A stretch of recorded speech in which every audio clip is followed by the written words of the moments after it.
ওনারা আলোচনার টেবিলে গিয়ে এখন কেন জনদুর্ভোগ করে সড়ক অবরোধের উস্কানি দিচ্ছেন? গায়ের জোরে যদি দাবি আদায় করতে চান তাহলে ওনারা আলোচনার টেবিলে কেন আসলেন? আলোচনার টেবিল ছেড়ে সড়ক ও রেলপথ অবরোধ কোনো যৌক্তিক সমাধান হতে পারে না। এগুলো শুধুই বিশৃঙ্খলা তৈরির পায়তারা, এবং আমরা এসব কর্মসূচিকে গভীর ষড়যন্ত্র হিসেবে দেখছি যা প্রথাগত আন্দোলনকে ভিন্ন পথে নিয়ে যাচ্ছে। এছাড়াও আইডিইবি সদস্য মোহাম্মদ ইউনুস, যিনি কমিশনের ওয়ার্কিং গ্রুপে রয়েছেন, যিনি হচ্ছে মোহাম্মদ ইউনুস, তিনি একজন চিহ্নিত আওয়ামী লীগের দোসর এবং 5 আগস্টের আগে বঙ্গবন্ধু ডিপ্লোমা প্রকৌশলী পরিষদের সদস্য ছিলেন। এই যে এই কপিগুলো হচ্ছে আমরা প্রিন্ট আউট নিয়ে এসেছি ফেসবুক প্রোফাইল থেকে, তার ফেসবুক প্রোফাইল থেকে, যিনি হচ্ছে এখানে হচ্ছে তিনি একটি প্রথমত তার ফেসবুক প্রোফাইলে তিনি বাংলাদেশ ছাত্রলীগ এটি ইউজ করেন।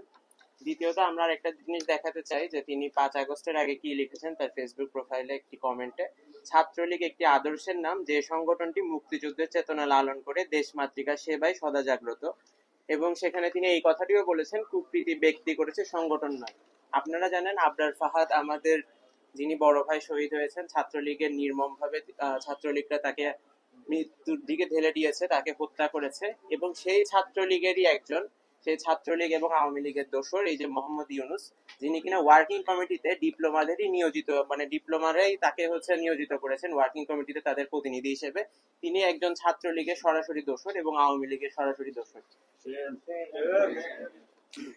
আমাদের প্রশ্ন ডিপ্লোমাধারীদের কাছে, তারা কিভাবে এইরকম একজন স্বৈরাচারের দোসরকে তাদের প্রতিনিধি হিসেবে অন্তর্ভুক্ত করে?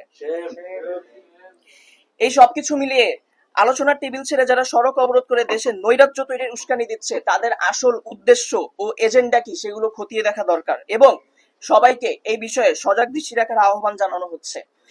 অযথা রেলপথ অবরোধ করে সাধারণ জনগণের দুর্ভোগ সৃষ্টি করলে আমরা সংশ্লিষ্ট প্রশাসনকে আইনানুগ ব্যবস্থা নেওয়ার দাবি জানাচ্ছি। সর্বোপরি আমরাও চাইলে ৮০ লাখ শিক্ষার্থী নিয়ে দাবি আদায়ের জন্য রাজপথে নামতে পারতাম, কিন্তু আমরা বিশ্বাস করি যৌক্তিক দাবি আদায়ের জিম্মি করে রাস্তা অবরোধ করার প্রয়োজন নেই। যৌক্তিক দাবি জানালে সংশ্লিষ্ট কর্তৃপক্ষ নিজ উদ্যোগে তা আমলে নিয়ে ব্যবস্থা গ্রহণ করবে। এখানে আমরা আরো কিছু দেখাতে চাই, যেমন ডিপ্লোমাদের নিয়োজিত যে প্রতিনিধি তিনি সরাসরি এই যে দেখেন এটা তার ফেসবুক প্রোফাইল থেকে নেওয়া, তিনি সরাসরি হচ্ছে ফেসবুক প্রোফাইলে শেখ হাসিনার ছবি শেয়ার করেন।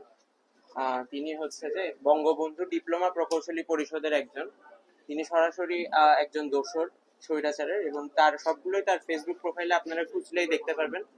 এছাড়াও হচ্ছে যে আমরা এখানে আপনাদের কাছে বেশ কিছু ডাটা দিব, যেখানে হচ্ছে দেখানো হচ্ছে যে অ্যাকচুয়ালি কি পরিমাণ বৈষম্য হচ্ছে বিএসসি ইঞ্জিনিয়ারের প্রতি। বিভিন্ন সরকারি বিভিন্ন জায়গায় কিভাবে বিএসসি ইঞ্জিনিয়ারদের কম নিয়োগ দেওয়া হচ্ছে, তাদের নিয়োগের পদ বন্ধ করে দেওয়া হচ্ছে, সিন্ডিকেটের মাধ্যমে কি কি করা হচ্ছে, আমরা এখানে সবকিছু হচ্ছে যে ডাটা আপনাদের কাছে দেখানো হবে।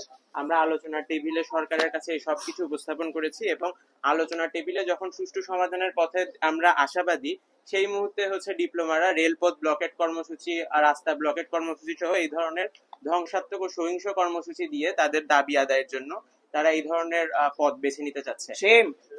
আমরা চাই হচ্ছে একটি সুষ্ঠু সমাধান আলোচনা টেবিলের মাধ্যমে, যেখানে সরকার উপদেষ্টাদের সামনে আমরা আমাদের সকল যুক্তি সকল কিছু উপস্থাপন করেছি। আমরা চাই একটি সুষ্ঠু সমাধান, কিন্তু তারা চাই হচ্ছে নৈরাজ্য সৃষ্টি, সহিংসতা এবং সন্ত্রাসী কর্মকাণ্ড। ইতিমধ্যে আপনারা জানেন যে আজকে গাজীপুরে বিকাল 4টায় তারা রেলপথ ব্লকেট কর্মসূচি ঘোষণা করেছে। এছাড়াও আগামীকালও তারা সহিংস পথে